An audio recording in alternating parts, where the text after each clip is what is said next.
तो दोस्तों आज हम राजस्थान सीईटी के लिए 25 इंपॉर्टेंट प्रश्नों के बारे में बात करेंगे और ये सभी प्रश्न मोस्ट इंपॉर्टेंट सिलेक्टेड प्रश्न हैं और बार बार रिपीट होने वाले प्रश्न हैं, इसलिए वीडियो में अंत तक बने रहे। तो चलो वीडियो को शुरू करते हैं।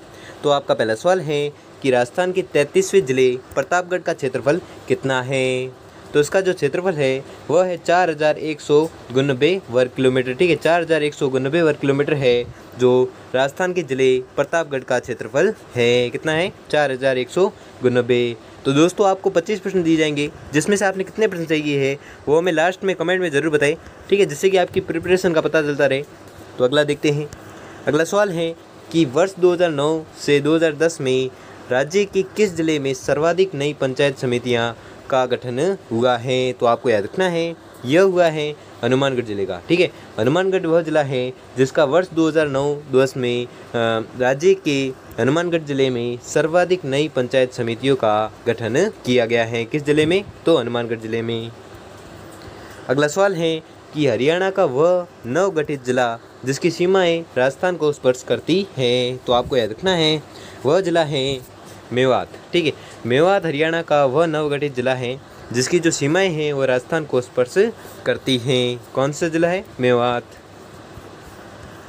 अगला सवाल है कि मध्य प्रदेश का वह जिला जो 3 ओर से राजस्थान से घिरा हुआ है। तो आपको याद रखना है वह है नीमच। ठीक है, नीमच है जो मध्य प्रदेश का वह जिला है जो तीनों ओर से राजस्थान से घिरा हुआ है। कौन सा जिला? नीमच।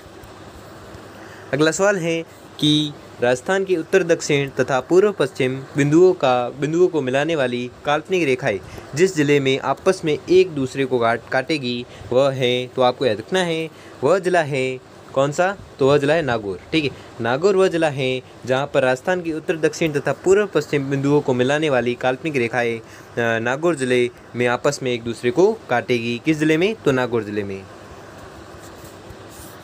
अगला सवाल है कि राजस्थान का कौन सा नगर the city of mountains and fountains कहलाता है। तो आपको याद रखना है वह नगर है उदयपुर। ठीक है, उदयपुर राजस्थान का वह नगर है जिसे क्या कहते हैं? The city of mountains and fountains. ठीक है, माउंटेन्स एंड फाउंटेन्स कहते हैं किस नगर को? तो उदयपुर नगर या उदयपुर जिले को कहते हैं।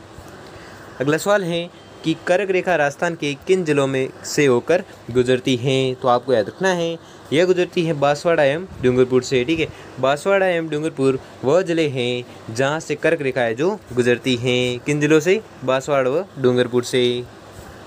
अगला सवाल है कि राजस्थान का क्षेत्रफल निम्न में से कौन से देश के लगभग समान है। तो आपको याद रखना है यह समान है जापान के। ठीक है, जापान देश के समान है क्षेत्रफल किसका? राजस्थान का। अगला सवाल है कि क्षेत्रफल की दृष्टि से राजस्थान के बाद देश के राज्यों का अवरोही क्रम है। तो आपको याद रखना है इसका जो अवरोही क्रम है वह है मध्य प्रदेश, महाराष्ट्र, आंध्र प्रदेश। ठीक है, मध्य प्रदेश, महाराष्ट्र, आंध्र प्रदेश है जिनका अवरोही क्रम है क्षेत्रफल की दृष्टि से। ठीक है, तो सबसे ज़्यादा जो क्षेत्रफल है वह राजस्थान का है, बाद में मध्य प्रदेश, फिर है महाराष्ट्र और लास्ट में है आंध्र प्रदेश। इनका जो क्षेत्रफल है वह सर्वाधिक है। ठीक है, अगला सवाल है कि राजस्थान की पाकिस्तान से लगने वाली सीमा की लंबाई के अनुसार जिलों का आरोही क्रम है। तो आपको याद रखना है वह क्रम है बीकानेर, श्रीगंगानगर, बाड़मेर एवं जैसलमेर। ठीक है, यह आरोही क्रम है किसका? राजस्थान की पाकिस्तान से लगी सीमा की लंबाई के अनुसार है जो जिलों का आरोही क्रम है। क्या है? जो सबसे कम है वो बीकानेर की लगती है, फिर श्रीगंगानगर की लगती है, फिर बाड़मेर की लगती है और सबसे ज़्यादा जो लगती है वह जैसलमेर की लगती है। इसलिए आपका राइट आंसर हो जाएगा ऑप्शन नंबर ए।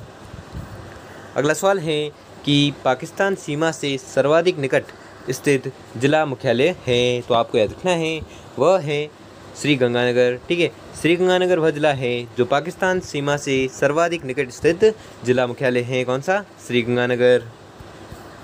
अगला सवाल है कि राजस्थान में पाक सीमा का सबसे करीबी स्टेशन मुनाबाव किस जिले में स्थित है। तो यह स्थित है बाड़मेर जिले में। ठीक है, बाड़मेर जिले में क्या स्थित है?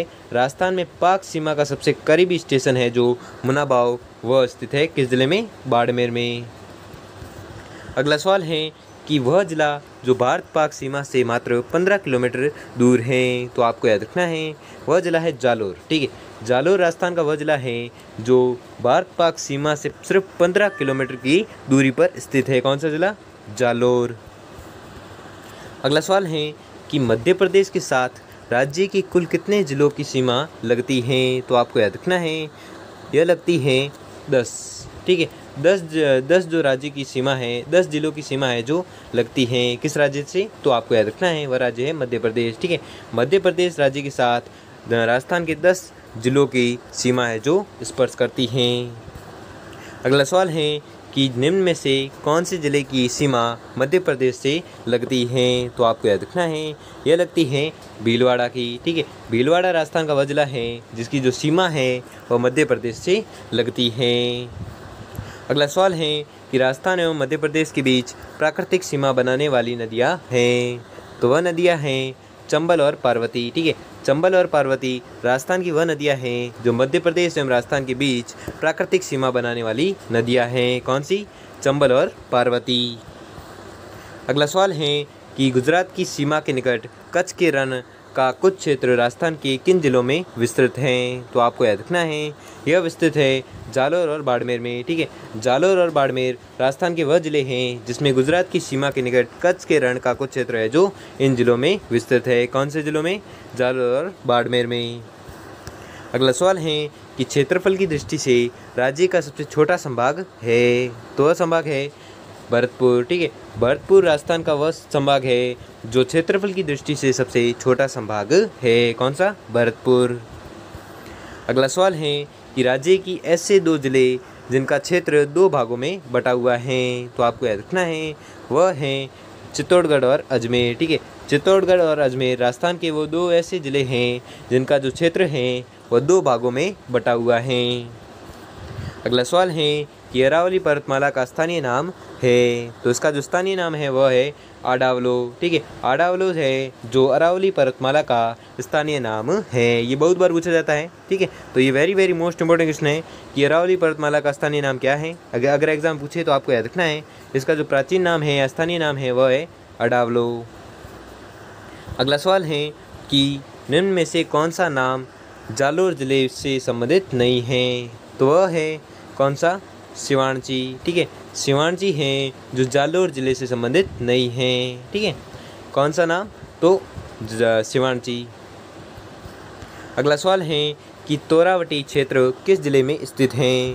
तो यह स्थित है सीकर जिले में। ठीक है, सीकर जिले में कौन सा क्षेत्र स्थित है? तो वह क्षेत्र है तोरावटी। ठीक है, तोरावटी जो क्षेत्र है वह सीकर जिले में स्थित है। अगला सवाल है कि राजस्थान के लिए रजवाड़ा शब्द का सर्वप्रथम प्रयोग किया। तो आपको याद रखना है, इसका जो प्रयोग किया गया था वह किया था कर्नल जेम्स टॉड ने। ठीक है, कर्नल जेम्स टॉड वह व्यक्ति है जिसने राजस्थान के लिए रजवाड़ा शब्द का सर्वप्रथम प्रयोग किया है। किसने? कर्नल जेम्स टॉड ने। अगला सवाल है कि अरावली पर्वतमाला का आंतरिक आगम्य क्षेत्र कहलाता है। तो क्या कहलाता है? वह कहलाता है भौमट। ठीक है, अगर एग्जाम पूछे कि भौमट किसे कहते हैं तो भौमट कहते हैं अरावली पर्वतमाला का आंतरिक अगम्य क्षेत्र भौमट कहलाता है। अगला सवाल है और ये आज का अंतिम सवाल है कि निम्न में से कौन सा शब्द जैसलमेर क्षेत्र से कोई संबंध नहीं रखता है? तो वह शब्द है कुरु। ठीक है, कुरु जो शब्द है वो जैसलमेर क्षेत्र से कोई भी संबंध नहीं रखता है। ठीक है, तो दोस्तों आपको 25% दिए थे, जिसमें से आपने कितने % सही की है वो हमें जल्दी से जल्दी कमेंट करके जरूर बताइए। और अगर आपको वीडियो अच्छा लगा हो या आपके लिए थोड़ा सा भी हेल्पफुल साबित हुआ हो तो वीडियो को लाइक और चैनल पर नए हो तो चैनल को सब्सक्राइब कर लीजिए और बेल आइकन को प्रेस कर लीजिए जिससे कि वीडियो की नोटिफिकेशन आपको मिलती रहेगी। धन्यवाद।